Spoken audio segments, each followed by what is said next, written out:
So I do need to have a little bit of housekeeping before we start, Luca, because I wanted to let everybody know that this is being recorded. Okay, so please, if you need to turn off your video, absolutely fine. But this is going to be a recorded webinar, just so everyone knows. So let's begin. I guess before we continue, I guess we have to introduce myself. Yes. My name is Arlene Schro. I am the director of Ciao Tours here in Canada.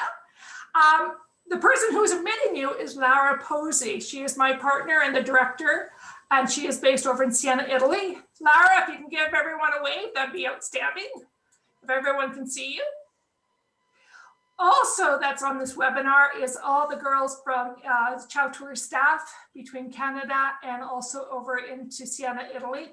If all the Ciao Tours ladies can say hello and wave to everyone, that'd be fantastic.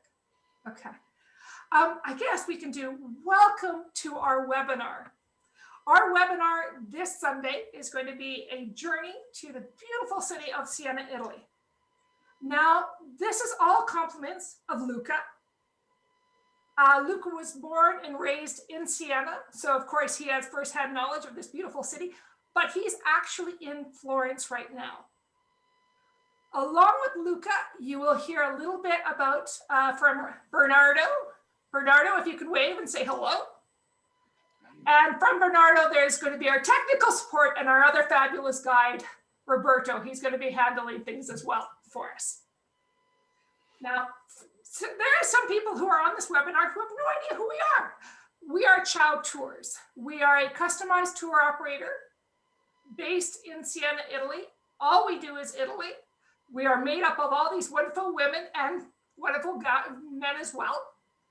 We've been doing this now for over 23 years. So what we do is we combine accommodation, transportation, and activities all for a package. And because we're Italian, we can get you into places that you never thought you could ever imagine. And Luca's help and Bernardo's help, we really try to showcase what Italy is all about. We go everywhere from Sicily all the way up to Venice and beyond, but just Italy. Nothing more, nothing less. So before we continue, I want to let you know is that Lara and I are going to be doing a lot of things on the chat line. We will be putting some information on the chat line. Also, Roberto, you said that you're going to be also working with the chat line if you have any questions or concerns. That's how we're going to do it to be respectful to everyone. Just ask the questions on the chat line and we'll be able to answer them. So I have my glass of wine, and don't judge. Yes, it's 11 o'clock in the morning in the mountain time, but don't judge. We just want to have a really good hour of your time and to really bring our home, Siena, Italy, to life. And my God, we can't wait to have these borders open so everybody can travel and enjoy themselves. So thank you very much for our old clients who are all on this line, and as well, all of our new friends that we can't wait. So, Luca, it's all yours. Thank you, Arlene. Thank you. And thanks to all of you, my fellow friends.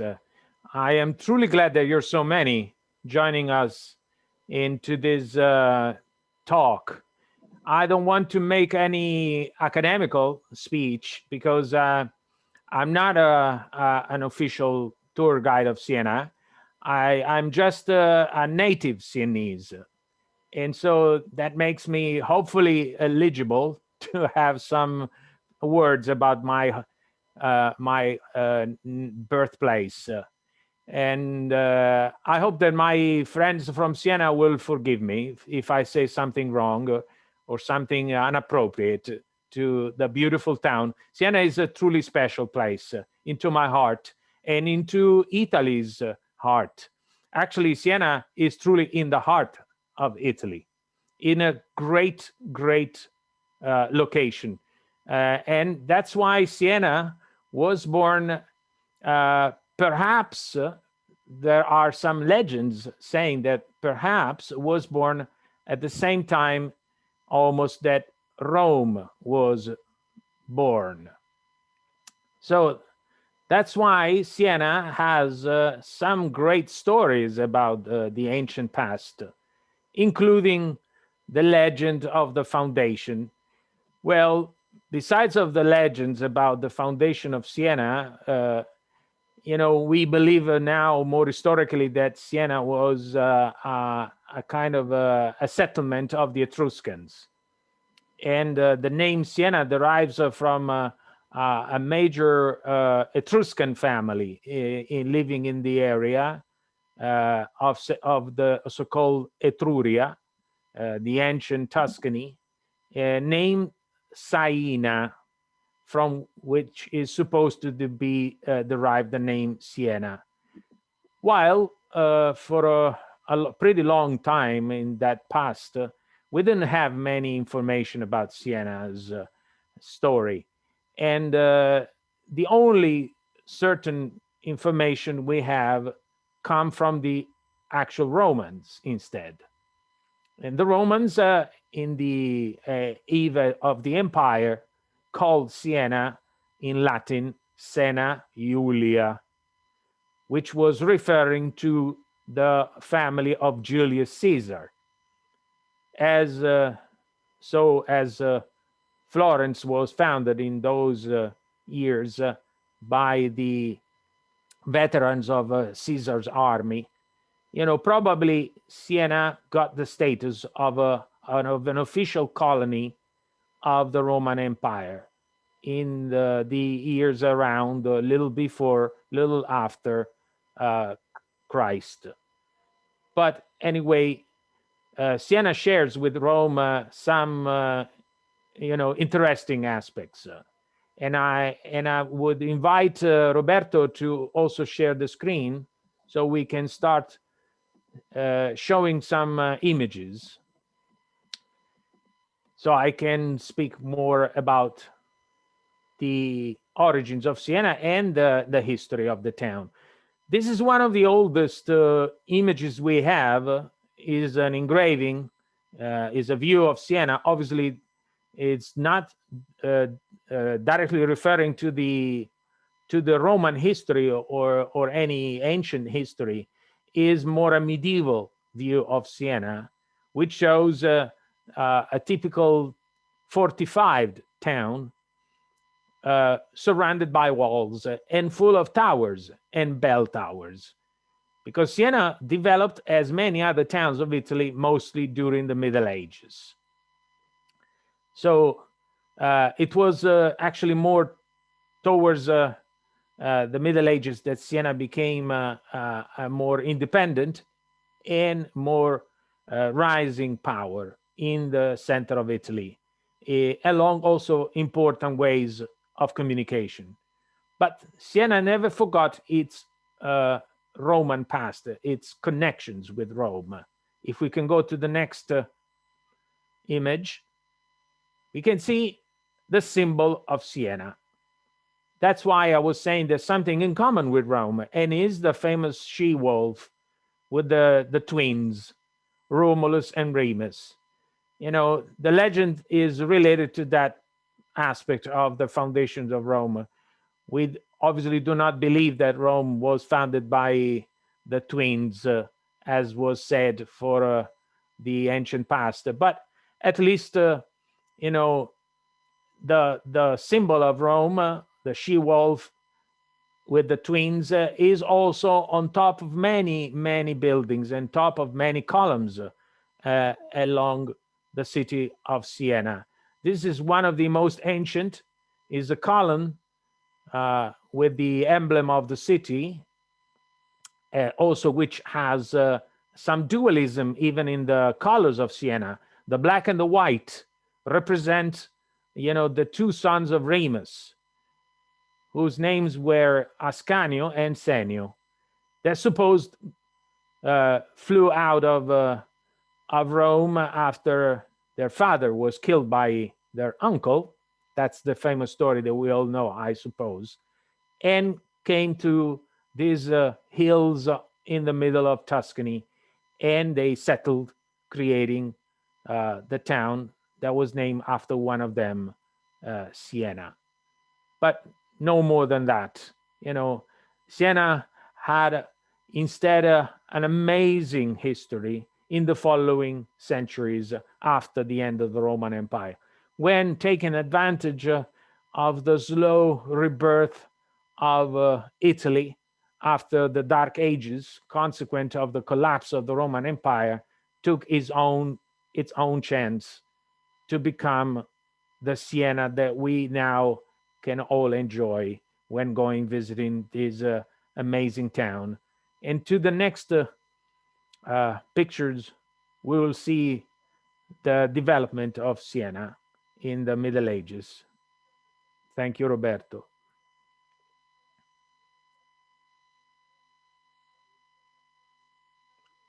To the next, please. Oh, thanks. That's, in fact, not so ancient map of Siena, but it's very useful to understand how Siena developed in the so-called golden centuries. So since even before the year 1000, Siena was developing around three sections of town, which correspond to the highest point of town, the hill of Castelvecchio, which you can see on your bottom left, corresponding also to the area around the actual cathedral, the actual main church of Siena, and also all around the three main ways of communication. Are three axes which form also sort of a twisted Y, the letter Y, like a fork, which also corresponded to the three main ways of communication, the three directions. The north one that you see marked in orange goes towards the Chianti region and Florence. And then it goes on following a sort of a valley, a plain, easier also for the travelers.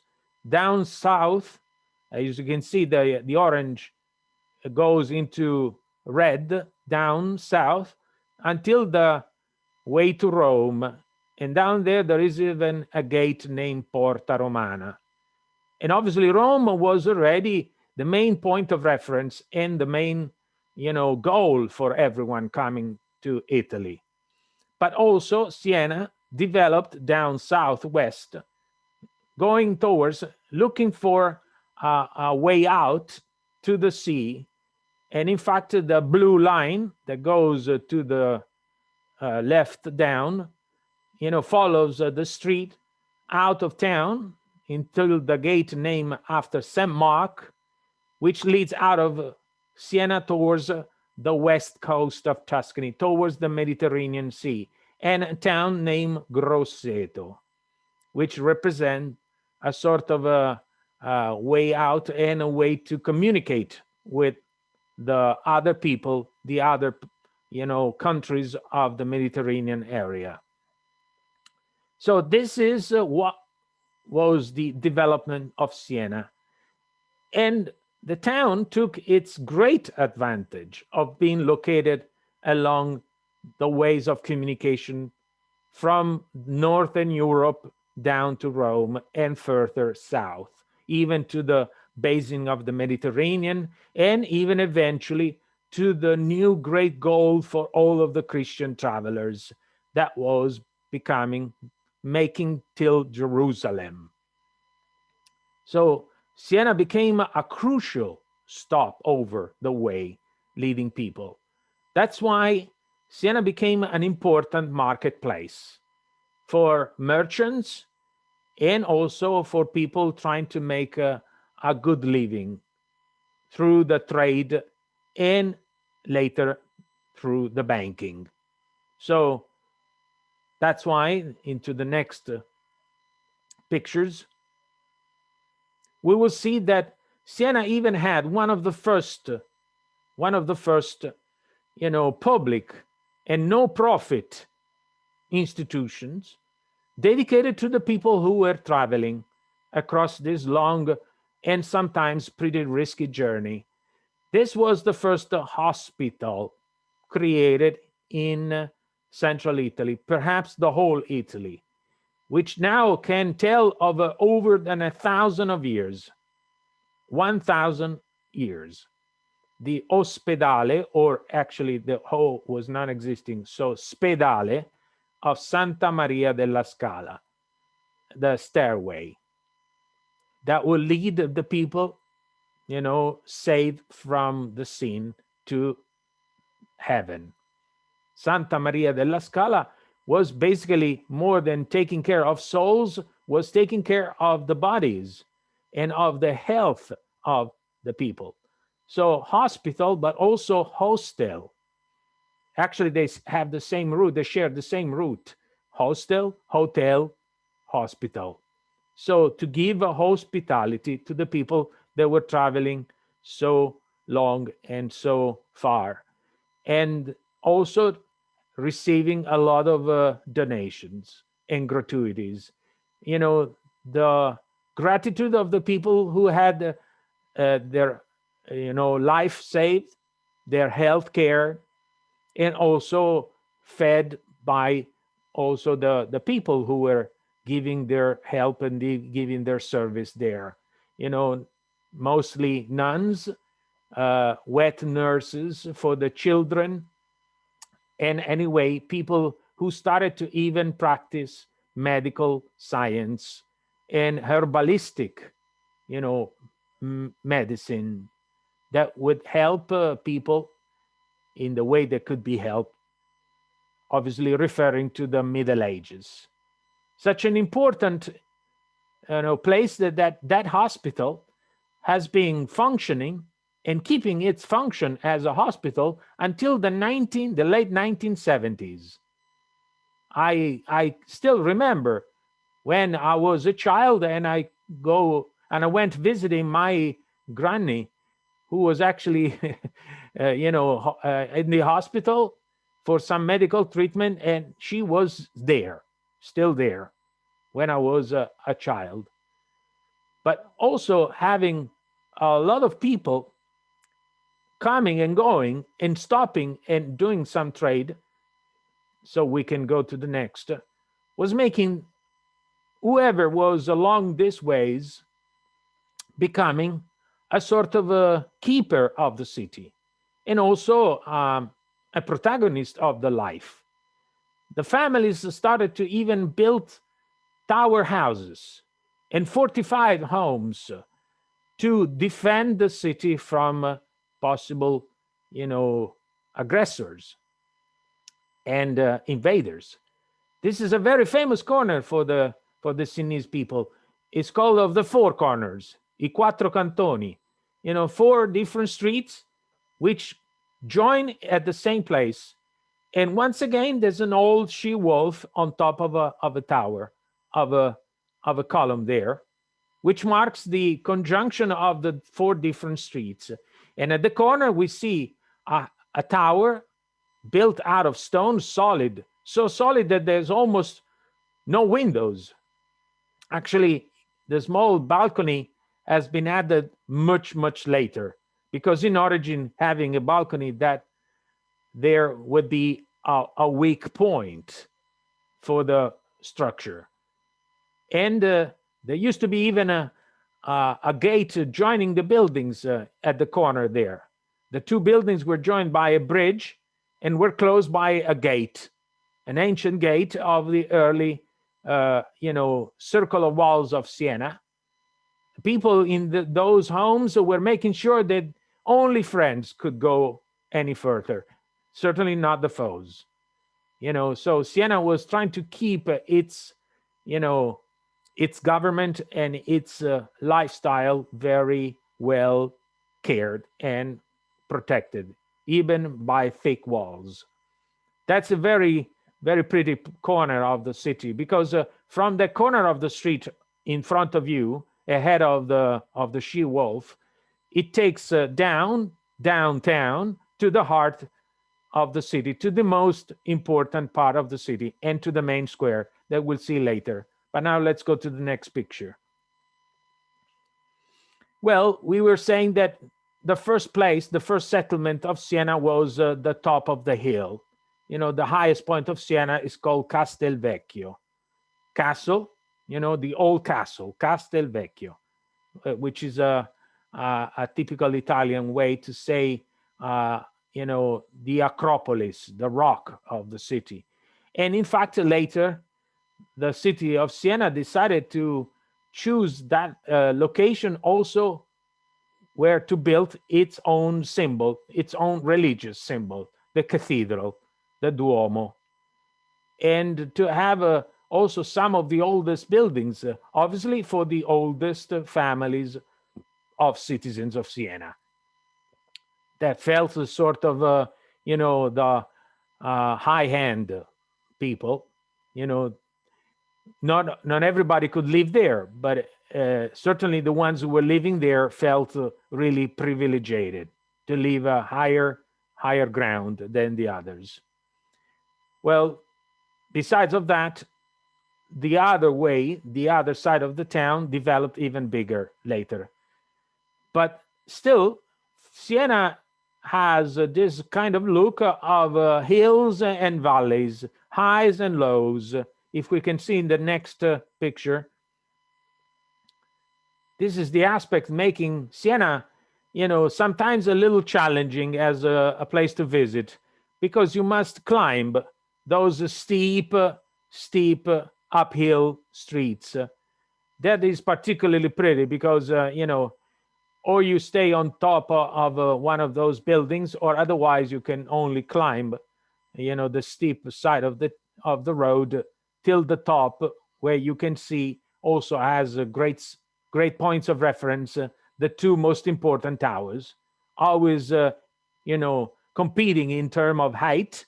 The bell tower of the church, they say, has exactly the same height of the Civic tower on top of the town hall, the exact same height, even if starts from a higher, more elevated point. That's why, the two powers had to be well balanced. And in Siena, they made sure that the two powers, the religious power and the political power, would be ever well balanced. Let's go to the next. Well, but anyway, Siena is a deeply devoted town to Mary, Virgin Mary. And that's why that in a moment of development of the city, which already occurred in the 12th century, we're speaking of 900 years ago, when Siena was one of the first towns, was planning and building a cathedral, a pretty expensive cathedral, as you might see from the level of the ornaments in the outside, but we will see even more in the inside.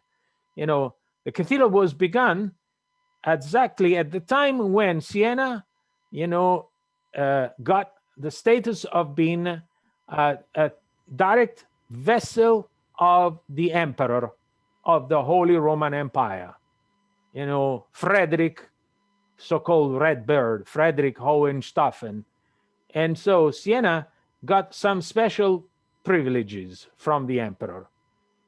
Not only having a bishop, not only having a city council, but also having the right to mint its own money, its own coin, which was also made of the silver, which was mined out of the hills, of the mountains on the southwest of Tuscany, special mountains, the metallic, mountains, which were, sorts of metals since the Etruscan times, both for the Etruscans, so as for the Romans, iron, copper, but especially silver. And so Siena, in the late 12th century, began the construction of its own cathedral dedicated to Saint Mary Assumpted, and also taking 150 years to complete the church, inside and outside. So the church first, but then the rest of the town developing.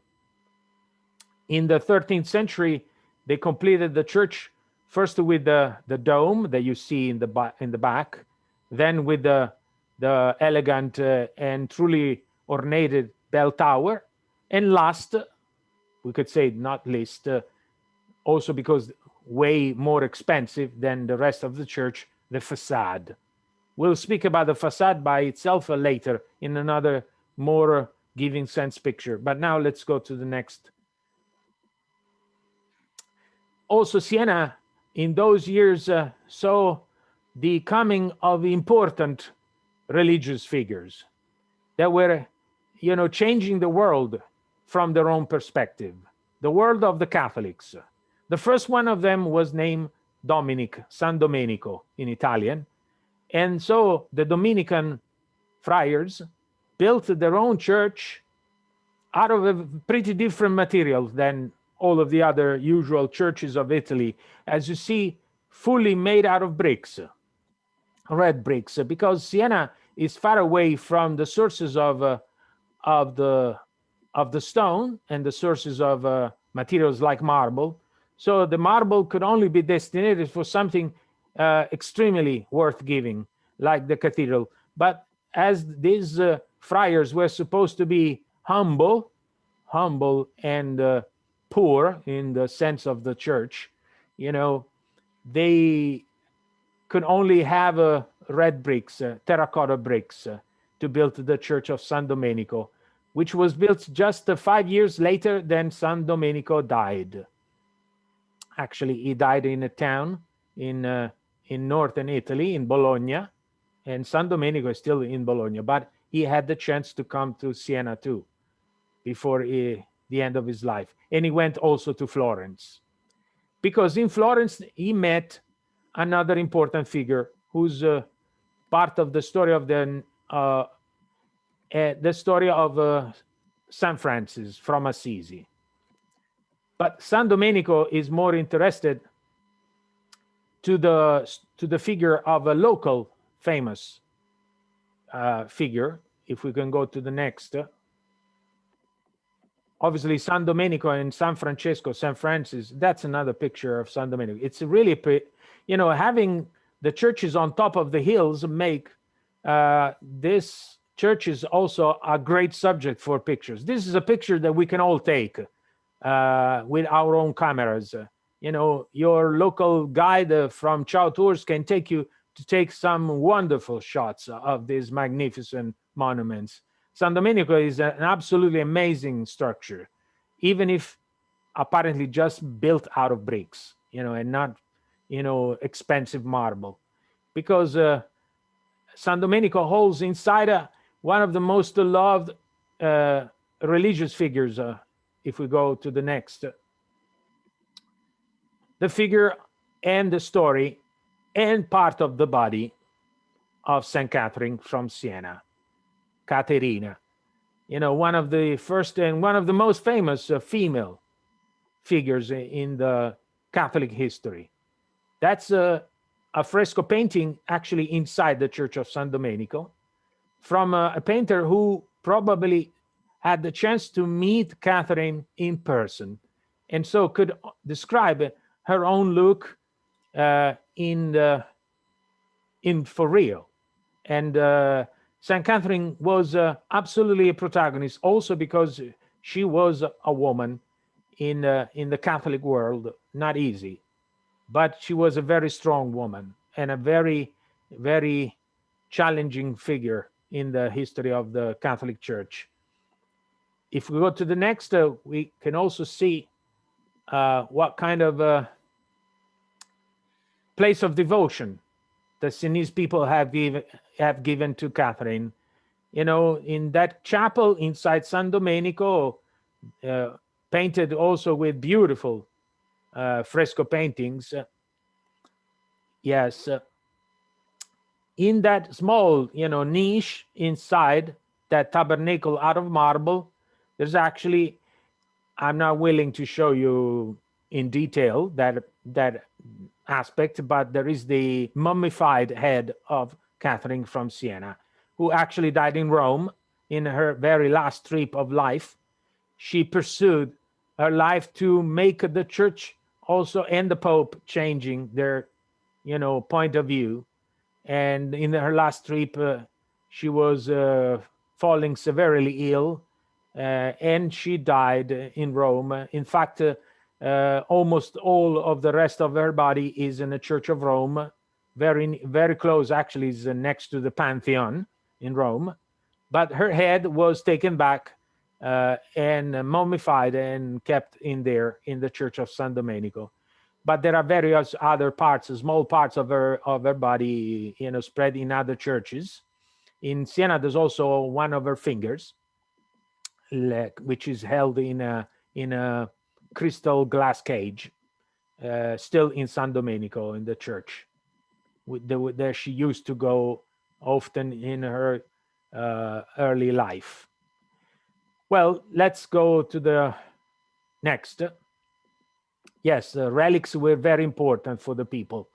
And also the chance to see these famous figures in person. In fact, the other community, very important in Siena, were and are the Franciscans. So that is actually a picture of the Church of San Francesco, another church built out of bricks with just minimum parts ornated out of marble, but as all Franciscan churches, having the roof just like a shelter, a wooden shelter, and according to St. Francis' point of view about building churches. Speaking about the Franciscan figure in the history, there's another important religious and spiritual, person that came from Siena and spread his word all over the world. And the next picture shows the famous preacher of the 15th century, San Bernardino from Siena. I'm sure that all of the people from California know very well San Bernardino, but the guy was truly willing to change the attitude of the people. Being such as you see, a tiny person, a small guy, with that kind of a vest, Franciscan looking, and a fire, the sun, which represents the light of Jesus Christ. Also, San Bernardino was the first, as you can see in his palm, the first to promote the writing of the trigram, the three letters showing the name of Jesus Christ in all of the churches, Catholic churches of the world. So the sunshine with the three letters of Jesus Christ are now a very familiar emblem in all of the Catholic churches all over the world, thanks to the ideas of San Bernardino from Siena. Well, why all of these religious figures? Why all of these spiritual, inner move? It was also because of the raise of the amazing raise of the economy and of the profits of the people living in towns like Siena. Not only in Siena, but Siena played a big part. If we go to the next pictures, we will see that Siena could even solve major problems, secular problems, with its power and its initiative. And, at the bottom of St. Catherine home now and the Temple of St. Dominic, the city of Siena, the government of Siena, planned the construction of fountains, of public funds, where the people could find fresh water in a territory, the central Tuscany, which is very, very lack of fresh water. Actually, Siena's major problem has always been to be away from any main waterway. There's no river nearby. There's no easy way to get water. So the water had to be prelevated and taken by aqueducts, very well designed, very well planned. and very well available for the people. So every district of Siena had his own font, his own source. And this is the oldest one, built in the early 13th century, Fonte Branda, as you see, still built out of bricks, but with the emblem, as we can see in the next picture, of the city of Florence, of the city of Siena. If we can go to the next photo, please. Thanks. Sorry, I couldn't find any bigger, but this is much more giving sense. And is showing that the building is still well preserved and is still full of water. Fresh, great, beautiful water, which was used for common uses, for the use of the families, or also to give, water at use of the animals. So it's possible to visit all of these fonts in the town. It's a very interesting itinerary to visit even the system of the canals and the aqueducts, which are under the ground. If we go to the next picture, we'll see a beautiful view of the interior of the Fonte Branda. Please be aware that Siena solved in a great way one of the most crucial problems of any town in Southern Europe. We are still struggling with drought in this country, and water, as you understand, is indispensable for every human activity, every business. That's why Siena, due to the lack of fresh water, could never develop a manufacture, a true tradition of big manufacturers, like was, for example, in Florence, the textile manufacturing, or the leather, as was in Florence and in Bologna, because both, fabrics and leather even more need a lot of water in the treatment, in the process of manufacture. Siena instead developed a more mercantile, more banking, type of economy, based on trade, based on exchange, based on banking. So lending money also. And if we go to the next pictures, we'll see some of the effects. Yes, the money. Siena had its own money. This is the denaro grosso, denaro, which is still a very common word in Italian. Grosso because was worth of solid silver. It was first minted out of silver.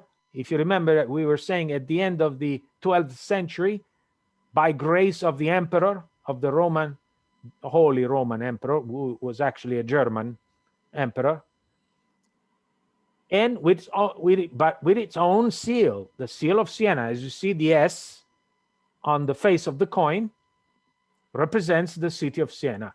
So if we consider that Florence, the great and the powerful and the rich Florence, had its own money 70 years later than Siena, 70 years later, so Siena had this privilege, because it was through a privilege given by the emperor to a city which was loyal to the Holy Roman Empire, to have its own money and to have its own exchange. So then banks started to be, and money lenders as usual. Sometimes loan sharks also, but still in the business. Let's go to the next. One of the earliest families was the family Tolomei, which palace still stands great with his mullioned windows, typically of the Gothic architecture, in the main street. It's one of the most essential places of the city of Siena, and with its always, own famous column with the she-wolf standing in front. The Palazzo Tolomei speaks of endless stories, from its members of family, even female.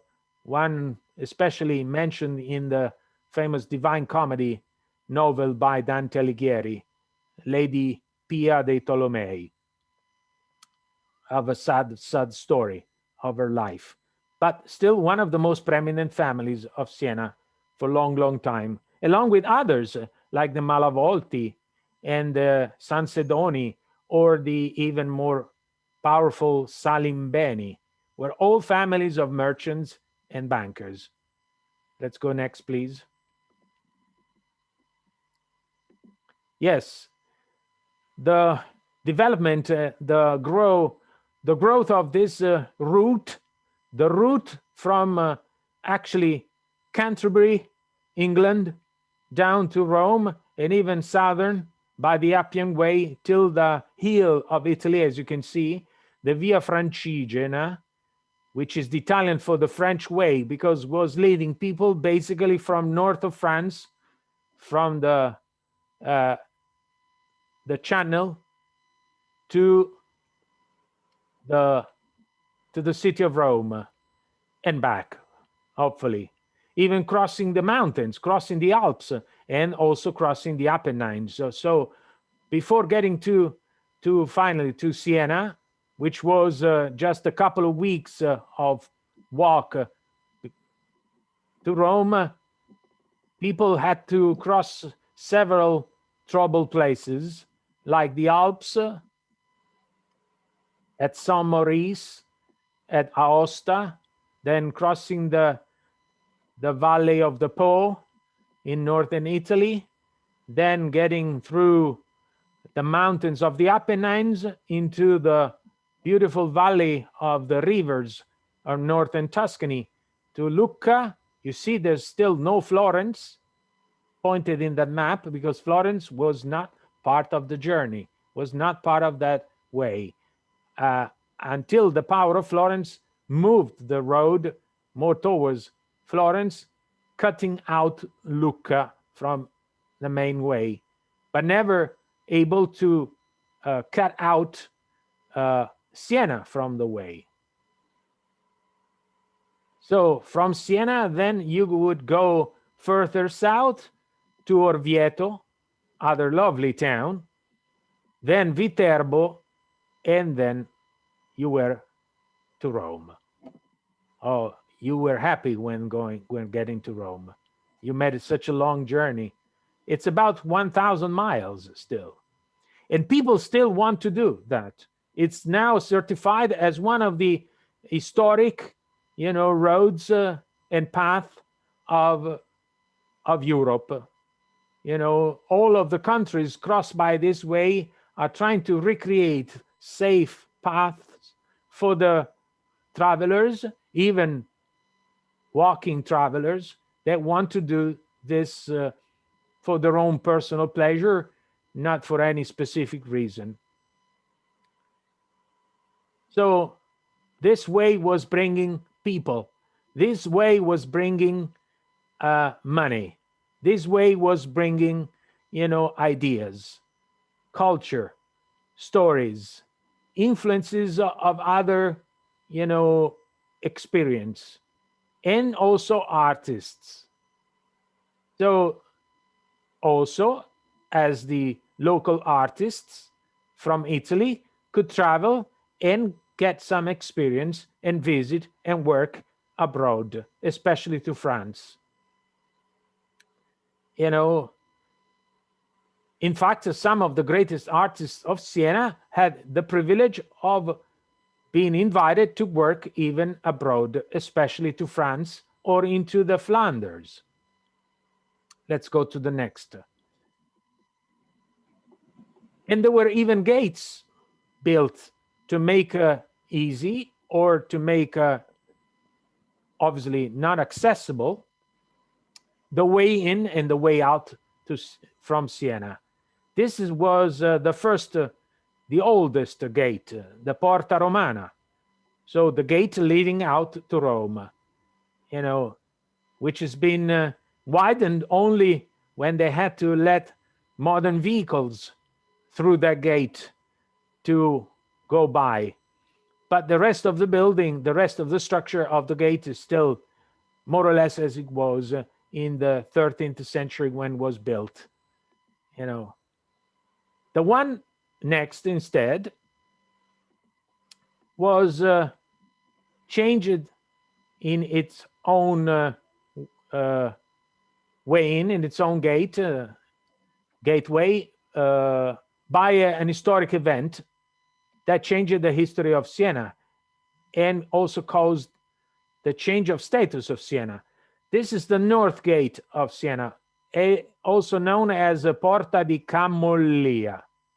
It's a very ancient word, Camulia, which leads out of Siena towards Florence, towards the Chianti, which is the region in between of Siena and Florence, and especially to the town of the most famous rival, the most famous competitor, in some times of the history, enemy of Siena, Florence.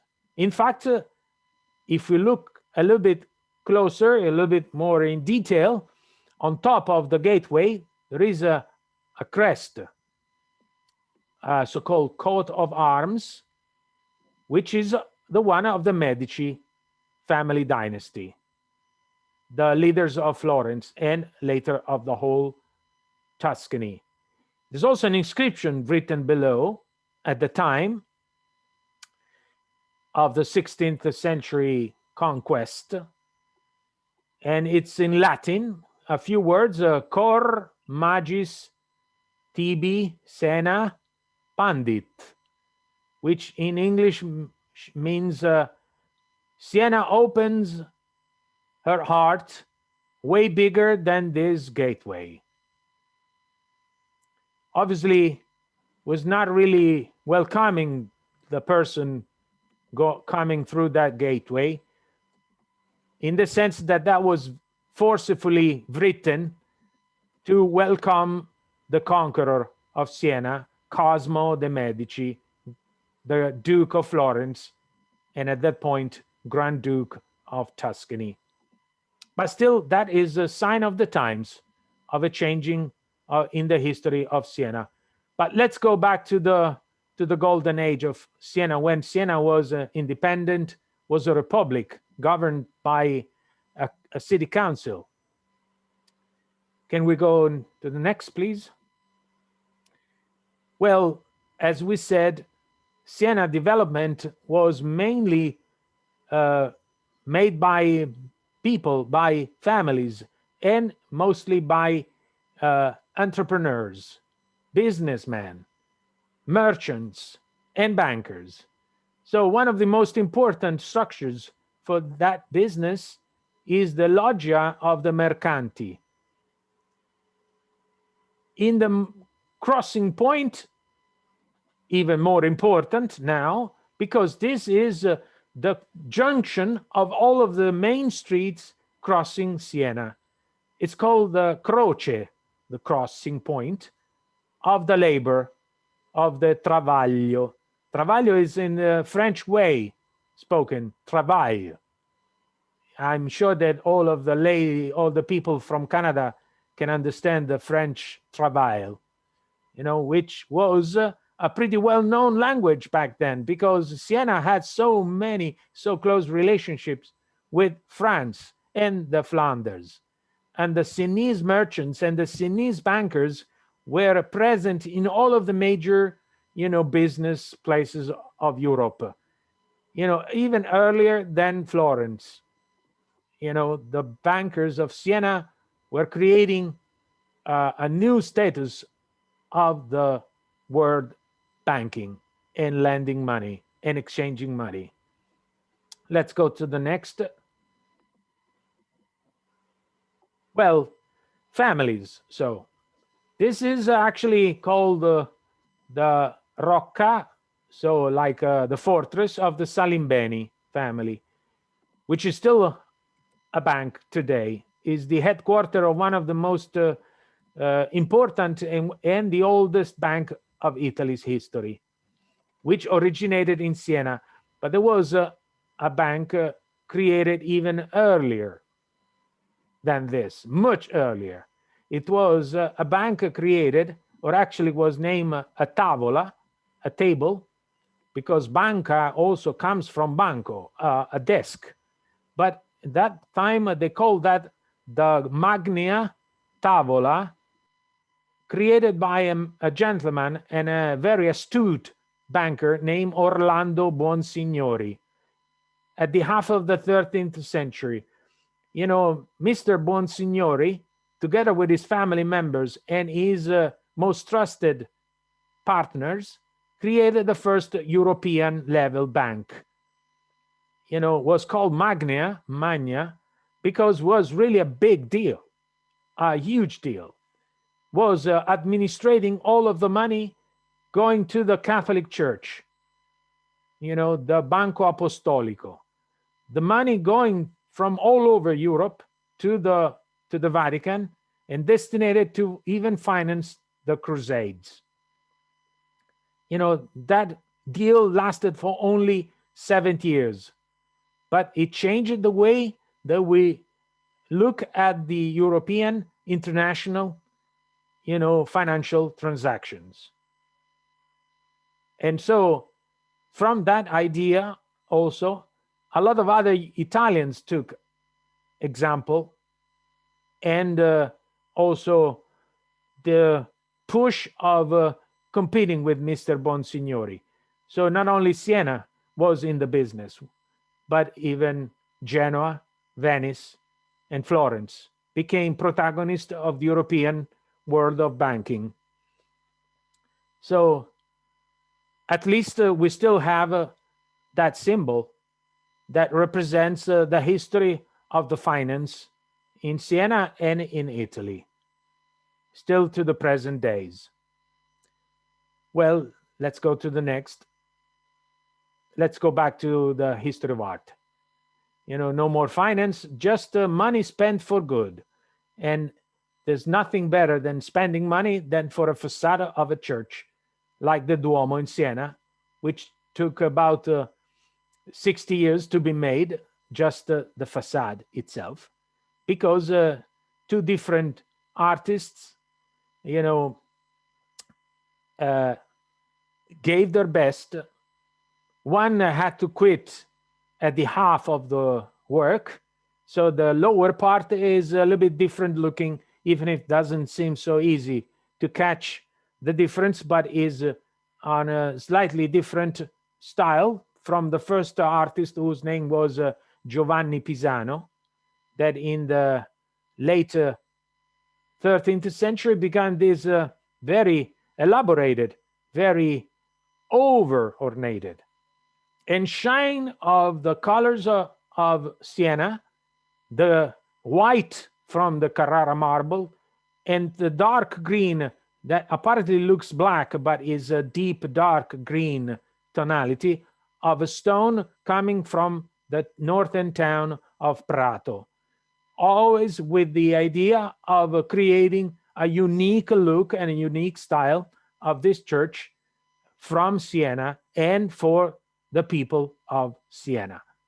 Also with the mosaics on the top. Yes, that is truly one of the most remarkable churches of Italy. You know, an Englishman who visited Siena in the 19th century, and a famous historian whose name was John Ruskin, a professor also, said that the Duomo of Siena was, by his point of view, the most beautiful church in the world. And also because of what is inside.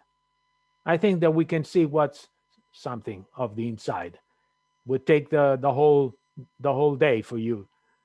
You know, this is just a glance of the impact. If you would go in by the entry door, by the central doorway, you would see this great show.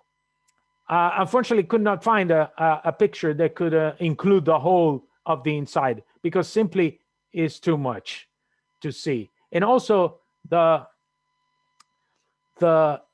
beauty of this dualism of the darkish, blackish marble combined with the white, and also some insertion of a special tonality of a marble, which is yellow, the yellow marble from Siena, which actually comes from a mine, from a quarry, not far from Siena, makes a unique look. Also combined with the gold leaf on top of all of those, cross-vaulted ceiling until the dome. And then you get to the bottom, because when you look down to your feet, to the bottom of the church, you see the floor, the church floor, which is simply one of the 7 wonders of this small world. Let's go to the next. Well, before the floor, one of the most important structures of a church like that would have been the pulpit, from where the preacher, the clergy, would make their speeches. So in most of churches, those pulpits were made out of wood, even if well carved, well encrusted. But in Siena, they wanted to go big. And the headmasters of the church, father and son, Nicola and Giovanni Pisano, Tuscan artists and amazing sculptors, created this amazing beauty in about 30 years of work. This is just a book of the Bible written out of marble and other stones, just with the stairway that leads to the top. But then, as we can see in the next picture,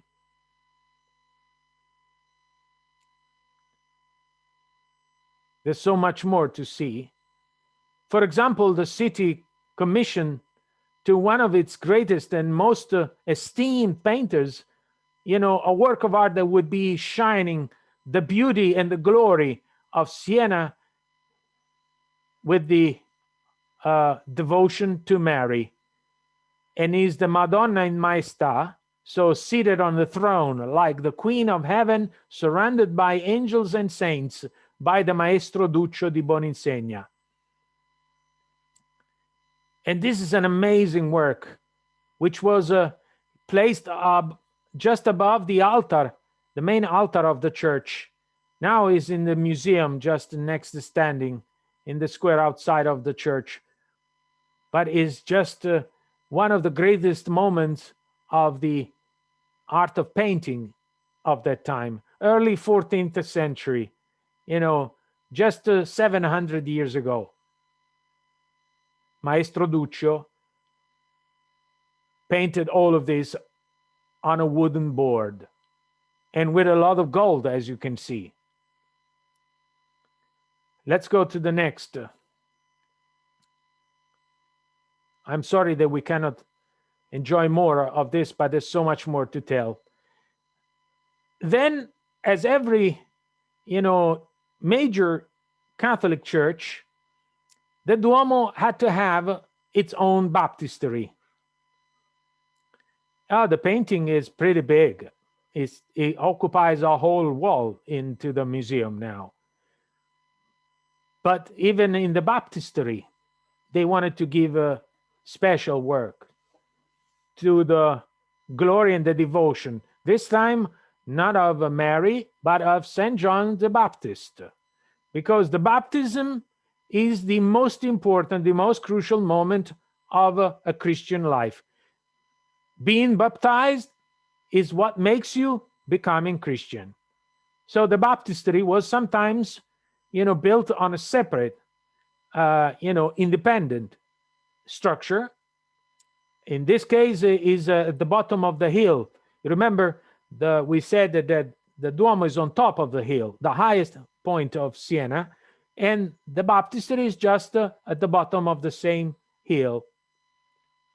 And it's all encrusted out of marble, even if the top was never completed. As you see, is blank covered with plaster, but the bottom is beautifully ornated, and even more the inside of the baptistry, which was later completely fresco painted by all of the masters of Siena school, but especially was embellished by a baptismal font that we can see in the next picture. That magnificent and so beautifully encrusted baptismal fountain, made in the early 15th century by artists who were joining both from Siena and from Florence even. Two masters came from Florence to embellish the panels with the stories referring to John the Baptist's life. You know, they were named Donatello and Lorenzo Ghiberti, who joined their fellow colleague Jacopo della Quercia, the most famous sculptor of the early Renaissance in Siena, to make this beauty, this amazing work of art, just to give a proper baptism to the children of Siena. So the rule was very simple. You could not go in church without being first baptized. So you had to get out of there. Obviously, when you were baptized, you were still a child, and your parents would then take you to the church after to attend to the first service of your life as a Christian person. The baptismal fountain was also changed in the shape and in the function from the original basin, from the original pool, because after, you know, certain inconvenience, like big epidemics that occurred all Europe, the church was forced to change the ritual.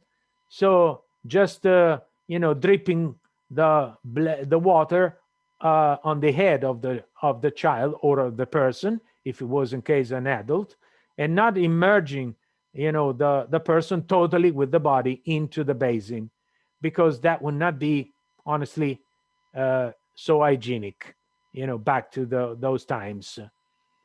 Let's go next, please. Well, speaking about important events for Siena's history, the end of the 13th century was viewing a swap on the government of Siena, which changed completely the system of government, going into the form of a sort of a council of 9, you know, wise citizens nominated by the most trusted members of the guilds, also of the church and of the rectors of the city.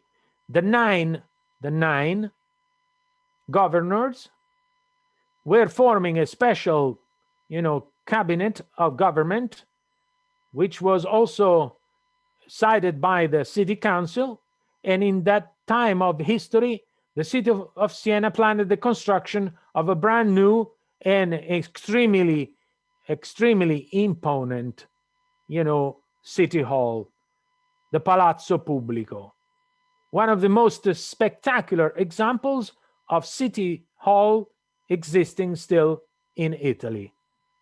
Also into a perfect square for that function, and also flanked by a very tall, slender, and absolutely elegant civic tower, La Torre, the tower so-called del Mangia, from the name of the first man, the bellman, was built along 15 years of work, and is nearly 300 feet, for the ones who prefer, or almost 90 meters tall. Is one of the tallest civic towers of Italy still, and as you see, still perfectly straight, because Siena was never Pisa. So not exactly the same style. And there's one bell at the top, which is a very important bell for all of the Sienese people, at least twice a year. But let's speak about the Palazzo Publico. And let's see some images of the context of the Palazzo Publico. Can we go to the next, please? Yes, this is the view from the top of the tower. And you can climb the tower if you truly like. That will not be my best, but I'm perfectly fine if any of you wants to do it. I won't do it. Also because there's so many steps to get up there, but also because as you see, it's pretty impressive from way up there. And you can also enjoy the special shape of the main square called Il Campo, the field. The field of square of Siena is made as a shell, as you see, as the shape like of a shell, is in decline towards the palace. So the upper level of the square is in front of you. And also is, as you see, the central part of the square, which is all floored by bricks, is paid by bricks and is divided in 9 sectors, 9 sections, corresponding to the 9 members of the government back at that time. So this is truly the quintessence of the public place. It was in origin used as a marketplace, but later the city moved the market square into the back of the building, so giving to this square only merely a public function of the most public place of the city of Siena, still today. And it's one of the most pleasant, beautiful, and picturesque places. It's probably one of the most beautiful squares of Italy and of Europe in general, also because of the magnificent buildings around. And let's go to the next, please, because I want to show you more of this magnificent place. First of all, I want to show you how pretty is that square in the nighttime. You know, Siena shows some of its best to the people who decide to stay and not just to run away. You know, I warmly recommend to spend more than one day in Siena, a few days, hopefully. And that view, that night view is just awesome. And let's go to the next. Yes, that's instead the back square with the market structure is like a portico where still every week there's a market open to the citizens and to the visitors. Unfortunately, there's still some, you know, habit to use every square of Italian cities as a parking lot. Luckily, Siena is mostly off driving place for vehicles, but still some residents think it's a good idea to drop the car and park the car for almost like the whole time in a square like that. In the back of the square, way down there, there's one more church, the Basilica of Santa Maria dei Servi. Mary's Servants was an order founded by young, you know, gentlemen from Florence, that became extremely popular, you know, from the 13th century all over Italy and even in the rest of Europe. And that's one of the, you know, edge of town places. Basically, Siena ends there, you know, to the southwest.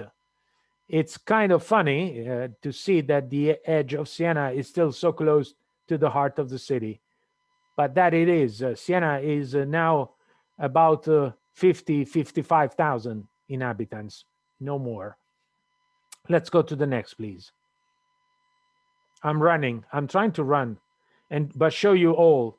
This is an amazing view. If you don't like to go up to the top, you can stay in the bottom and just get some amazing view. Anyway, this would be truly a place for me, you know, to enjoy the height of that Civic Tower from the courtyard. the entry courtyard, il cortile del podestà. The podestà was a sort of a governor, you know, coming from usually a sister town to help in the administration of the city. But also this courtyard now is the public access to the upper floors and to the magnificent Civic Museum inside the Palazzo Publico, which holds some extraordinary works of art. And it's worthy to time of your visit. Nice picture, honestly, nice picture. Let's go to the next, please. Yes, in the Palazzo Publico, there's some notable images, and were all commissioned by directly the governors. The governors of the late 13th, early 14th, till the half of the 14th century, were willing to show truly the virtue of the good government of Siena that was changing the history of town, was making history of Siena. And also through some successful, ideas and initiatives. Obviously, you had to struggle against your neighbors and sometimes go in a war, like that time when a venture soldier, a great captain named Guido Riccio da Fogliano, in the 1330, led the army of Siena to expand its territory down to the southwest of Tuscany and to have its first sea access, direct facing the open water. You know, they conquered the shore, they got the access directly to the Mediterranean Sea, and Guido Riccio was the leader of the army in several successful battles, and they're worthy to be portrayed even by a famous painter. The second most famous painter after Duccio was Maestro Simone Martini, who has been working extensively for the city of Siena. In that famous room called of the Map of the World, because there used to be a turning table map of the world in the center of you can see in the bottom still the shape left what was the map of the ancient world, from where Siena could open and spread to its new ideas and new possibilities. So the government was truly willing to make sure that they could show to the world that Siena had, for sure, a great government, but also had great artists, great talents. And Maestro Simone Martini, in the opposite wall, just the opposite from this, if we go to the next picture, we will just flip to the next wall, where he, few years later than Maestro Duccio, painted this other Madonna in Maestà. This time not for a church, but for a public civil building, because Mary's protection was so crucial in the sense of devotion of the Sienese people. There's always emblems of Siena everywhere, even on the curtain on top of the throne of Mary, surrounded again by saints and angels, and with a lot of holy figures. This was painted just 4 or 5 years later than the one that we saw into the church. But this was painted directly onto the wall as a fresco painting, not on a wooden board, as Maestro Duccio did. But the next room from this one, if we go to the next picture also, we'll see the other room. These are the two most spectacular rooms of the Palazzo Publico, is the Sala della Pace, the Hall of the Peace, because this was the time when peace was so crucial for the good living and good government. And in fact, the governors of Siena wanted to, give commission to one of the most esteemed artists, also member of a family of artists, Ambrogio Lorenzetti, to paint the walls of this room with the allegories representing the good government contraposed to the bad government. Such a trustful moment of the history. It's such an important example, a civic direct message to the people and to the visitors. On the left, the allegory representing the virtues and the good Lord, helping Siena to always keep onto the good directions of the government and to always administrate with fair justice and also equality of people. But the right wall, which is better viewed in the next two images, it's very hard to show this on a picture on the screen, because you should truly to go there. You should truly go and see. This is the effect of the good government. So what a good government makes to people, it gives chance to have a good life. And you can see from the look of the buildings, from the beauty of the buildings, from streets cleaned, people very busy at work, everybody knows what to do, everybody is busy with its own business. And there are even young people down in the back, down in the bottom, who are dancing. Young people, youngsters need to have their own life and to enjoy life, while the others can simply make their living in a good way by building buildings, by restoring buildings, by doing some trade, by helping to bring the commodities into the city, or also helping the ones living outside in the countryside, and which is in the next picture, to have a good living as a farming. Even the countryside around Siena became celebrated as a model of a good system of agriculture, and also having the breeding of animals, the raising of animals, and people could cross.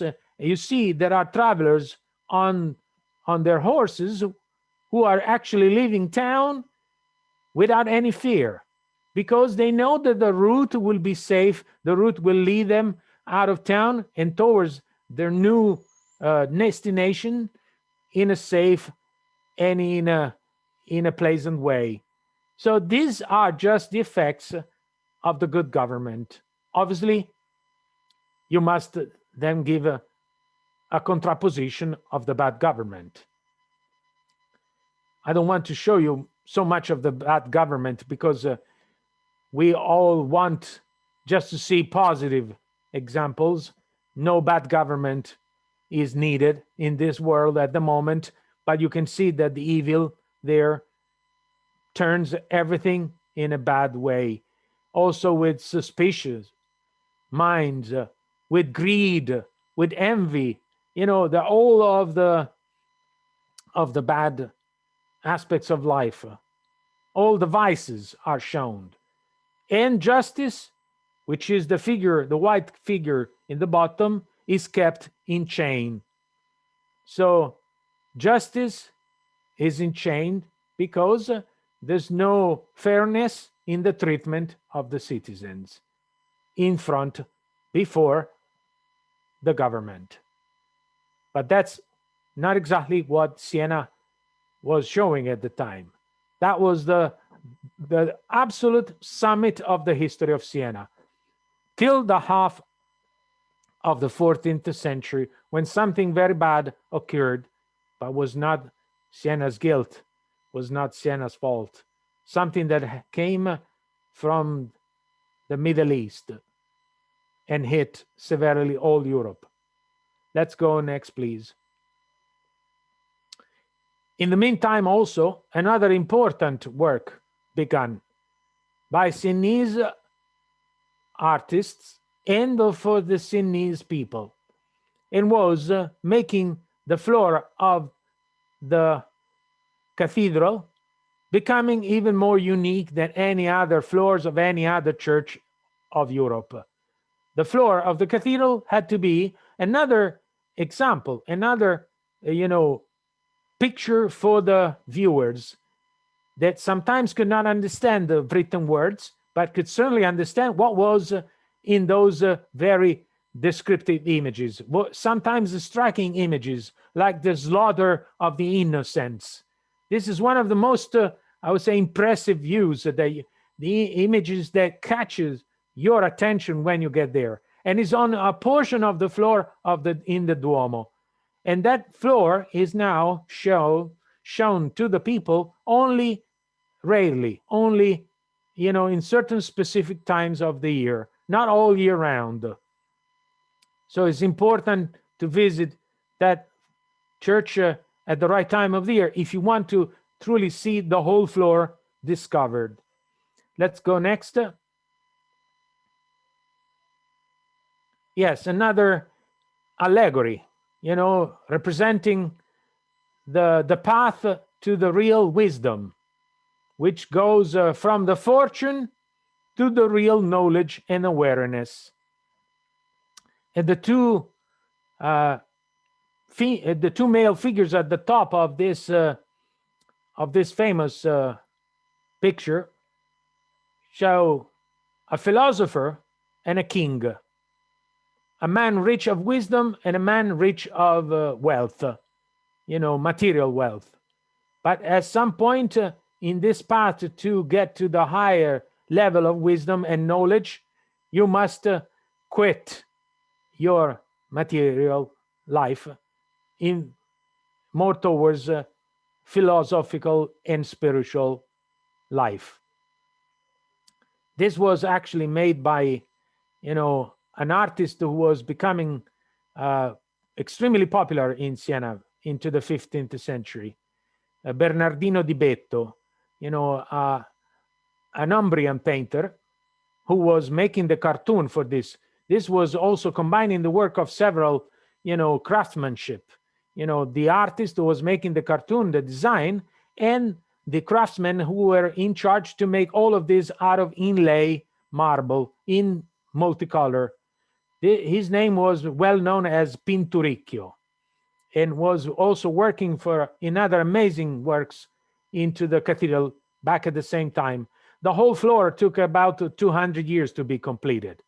So it's an immense and amazing work done by the most famous Sienese, and not only Sienese, artist for the glory of the Cathedral of Siena.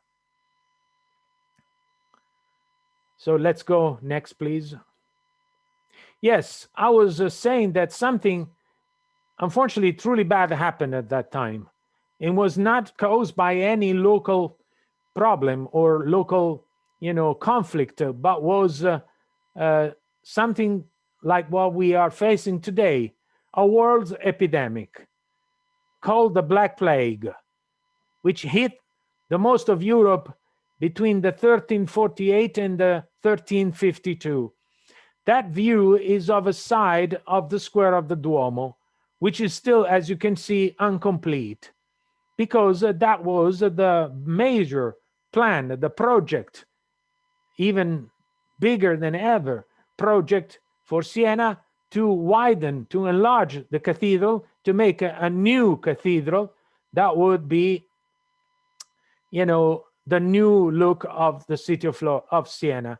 But unfortunately, the plague hit hard Siena, so as Florence, so as every other town of Europe, and caused the death of almost the half of the population, active population, including the famous Lorenzetti brothers, the two ones who painted the allegory of the good government in the city hall, who both died for the plague in the 1348. And Siena, in some way, we say, truly never recovered, fully never recovered from that big hit, from the smash. Let's go to the next. The importance and the reputation of the hospitals grew up, and people were giving more money than ever to the people who might have saved their lives. That was not really depending on the capability of the doctors or the level of the medical care.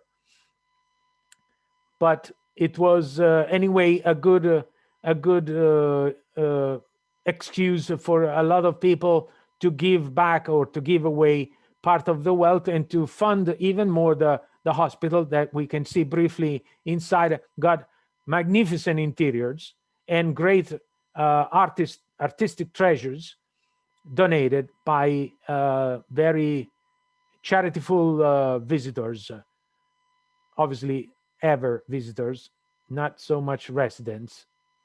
Let's go next, please. Yes, that is an amazing room of the pilgrims, section. So the visitors, the travelers, or the foreign, people who were getting to the hospital were treated first in this room.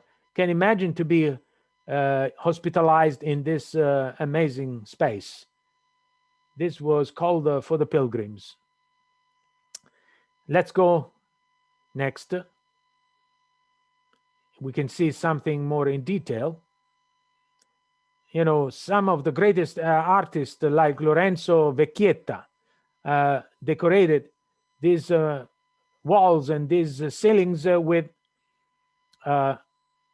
pictures referring to the major episodes of the history of saints and history of miracles caused by the grace and the provvidenza. The ancient hospital of Siena is still one of the most amazing places, not obviously anymore a hospital, but is one of the most important and most amazing public museums in the city, and is still ongoing under some renovations because the building is absolutely huge. It's bigger than any other building in Siena. Let's go next, please. Well, thanks God, or thanks to the help from people, that Siena could even celebrate the end of the bad times and the end of the plague with a new fountain, a brand new fountain with fresh running water, which is still standing in the central square in the Il Campo, the Fountain of Joy, La Fonte Gaia, which was for its name given to the fact that they were celebrating the end of such terrible time. So nothing better than purifying water, and also some beautiful work of art. If we go to the next, we'll see also the opposite view of this magnificent sculpture, which was again made. It's the first example of Renaissance sculpture made in Siena in the early 15th century by the maestro, the local sculptor, Jacopo della Quercia. The statues, unfortunately, are not anymore the original because they're standing out there for such a long time into the elements, cause deterioration of the marbles.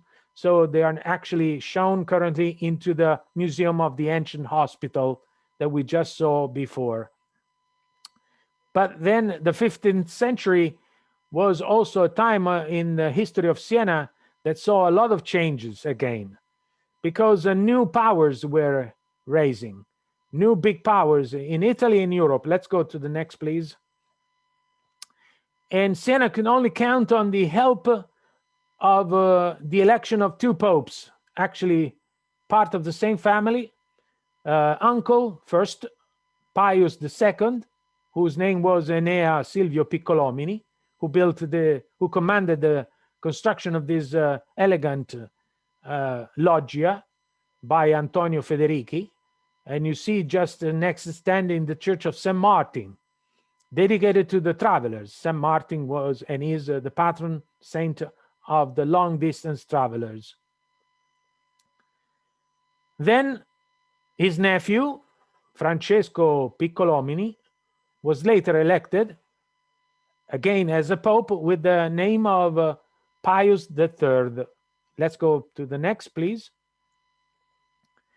And the nephew, when becoming pope, commissioned to local artists, and again the talent of Bernardino, so-called Il Pintoricchio, the embellishment of an amazing library inside a wing of the cathedral.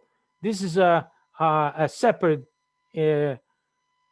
room inside, still inside the cathedral, and it's totally embellished out of a late 15th century Renaissance, as you can see clearly from the beautiful and very accurate perspective into the paintings, which all tell of the stories referring to the Pope's uncle, the first Pope, Pius II.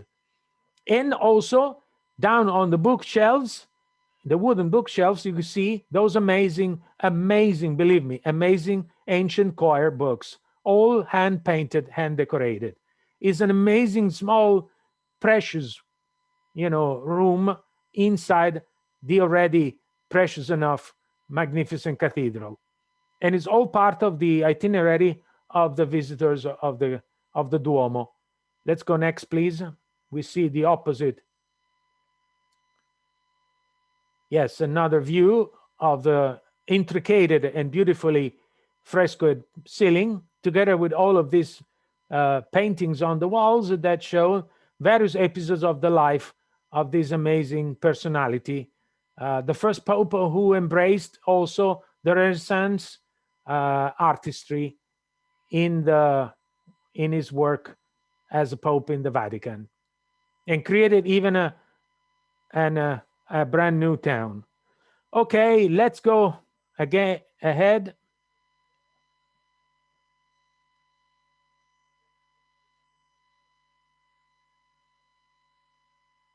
Let's go to the next, please. So this is the beginning of the end of Siena in some way. The second half of the 15th century saw a tremendous change on the political situation of Italy, so as in Europe. New big powers, new big kingdoms, and even empires were rising. From the Ottomans that you see on the right, coming from the actual Turkey and conquering Constantinople, to the Kingdom of Spain, and out of Italy on the northwest, across the mountains, even the Kingdom of France. So Italy, and again Florence, so as Siena, were caught into the middle of these struggles, fighting sometimes together or sometimes against France or Spain. And that was also the moment when Siena had to face its most difficult times, because Florence was having the right partners and was rising under the power of a family named Medici. The Medici family dynasty slightly took over, and Siena failed. So the next are the last pictures referring to the history of Siena after the conquest by Florence. You can see the coat of arms of the Medici is on every map, so as the fort, the fortress on the bottom, the fortress of Santa Barbara, which was purposely built by the Florentine government to control the city of Siena. And the Florentines and the Medici left one important aspect to Siena. Three aspects: the university, the academies, cultural, artistic, musical academies, and one important tradition that now we're going to show you as last part of this presentation. To the next, please. Just give me a second. In Italy. Okay, just give me a second, please.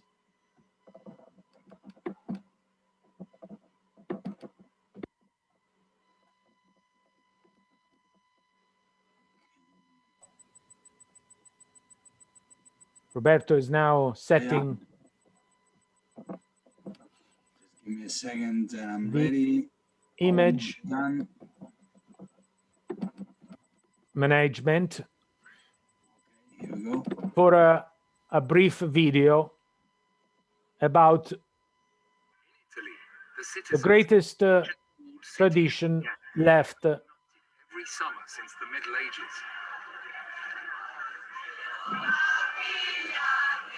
60,000 people gather in the central square for the Palio.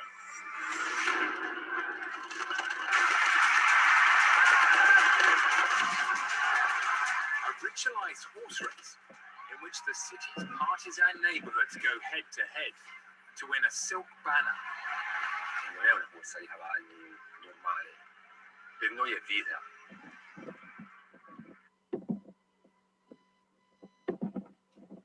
So in the next last pictures, we will see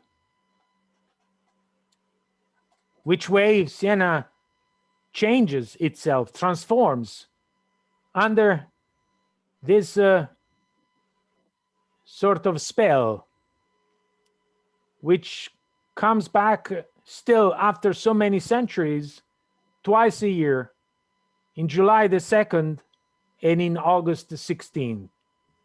The city of Siena turns into a sort of chaotic frenzy and a very emotional place where you can hear sounds that were, you know, very familiar in the past, but not so common for us today, like of these, you know, old style trumpets, which play as long as the drums until the end of the celebration and the start of the race.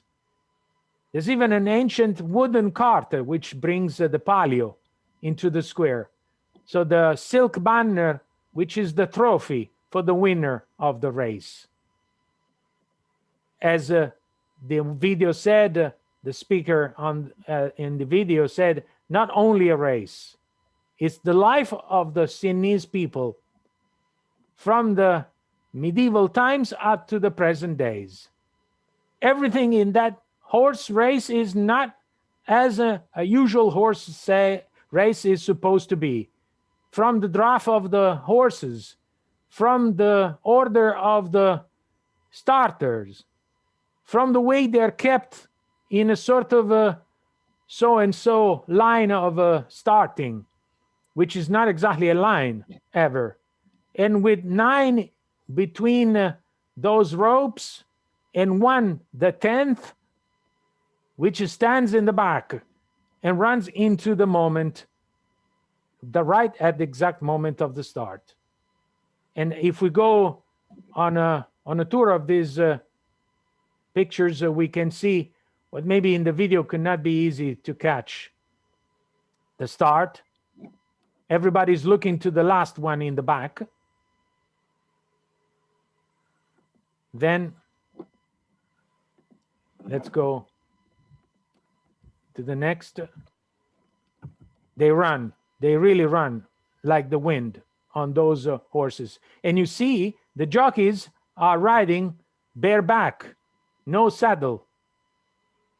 That's another aspect which makes a really challenging race for those riders.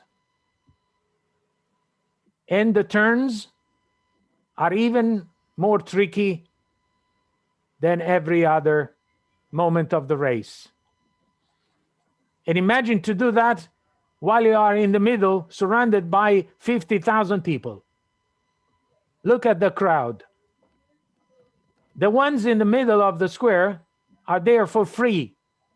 The ones who want to enjoy the race more comfortably seated must pay instead a ticket.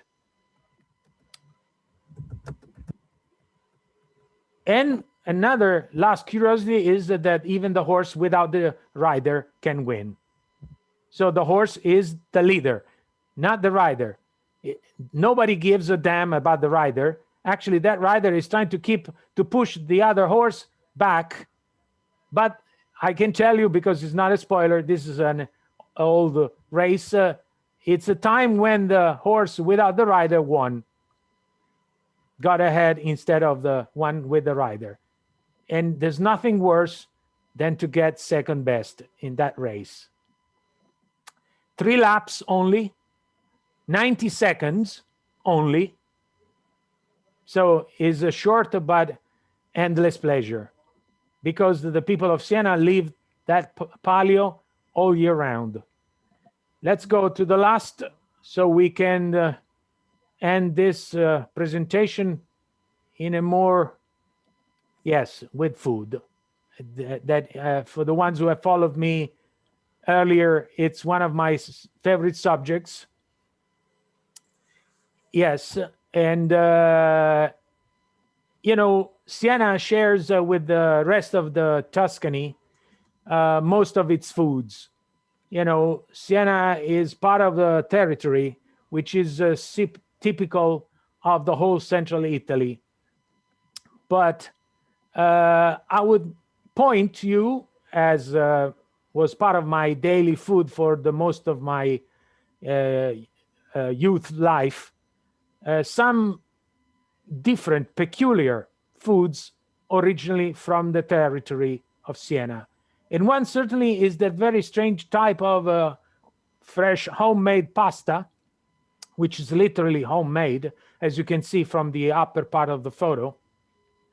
They are called peachy pasta, similar to thick spaghetti, but they're made with normal flour, not durum wheat, because there's no durum wheat actually in the territory around Siena and in most of Tuscany. So those were made with just a normal flour, and the seasoning, the salsa, can be the most various, but certainly very tasteful.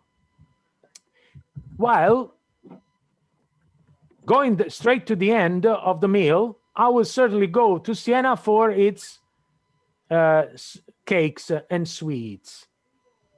And the cakes and the sweets from Siena are so particular, so peculiar, because they almost don't have any milk or butter, but just honey, flour, sugar, and lots of candied and dried fruits, from almonds, mostly almonds, into the panforte, almonds or hazelnuts, candied fruits, honey, and orange zest, and lots of spices like cinnamon, like nutmeg, and pepper. Or others have even walnuts, like the next one. If we can go to the next. These are the cavallucci, which are actually my favorite, which are made of flour, honey, candied fruit, and walnuts. And a few secret spices that you must discover on your own when tasting. Those amazing are sort of a kind of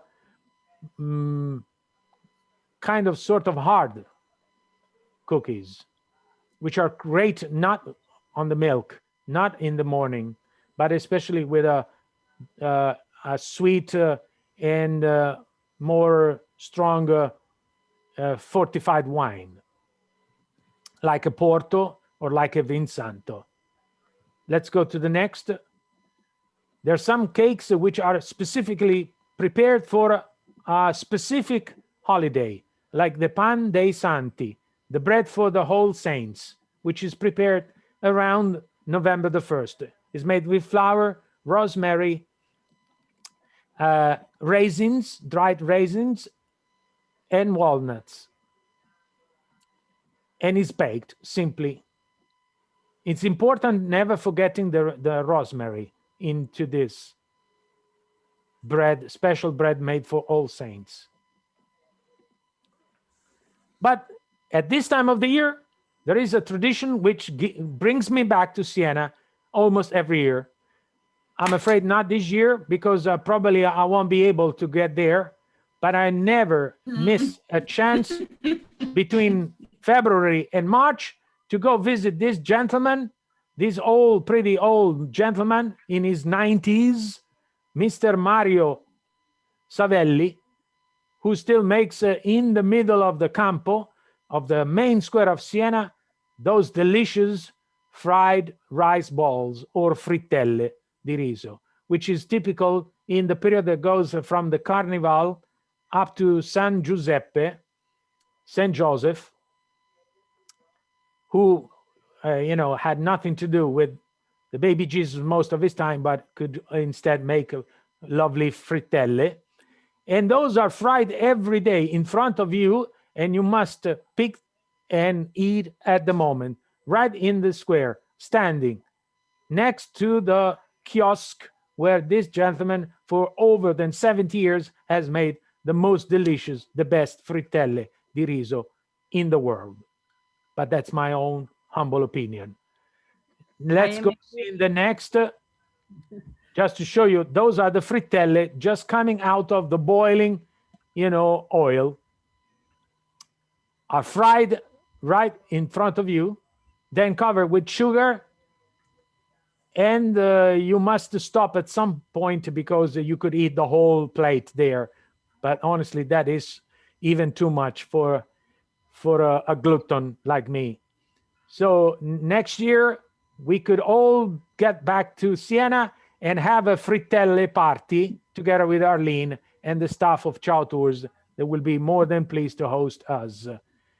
And grazie from the sweetest part of me to all of you, my folks, for being getting up to this moment. I know it's quite late, but I hope it was worthy of your patience and your attention. Grazie. Bravo, Luca. Wow. Grazie. Bravo, Luca. Thank you. Thank you.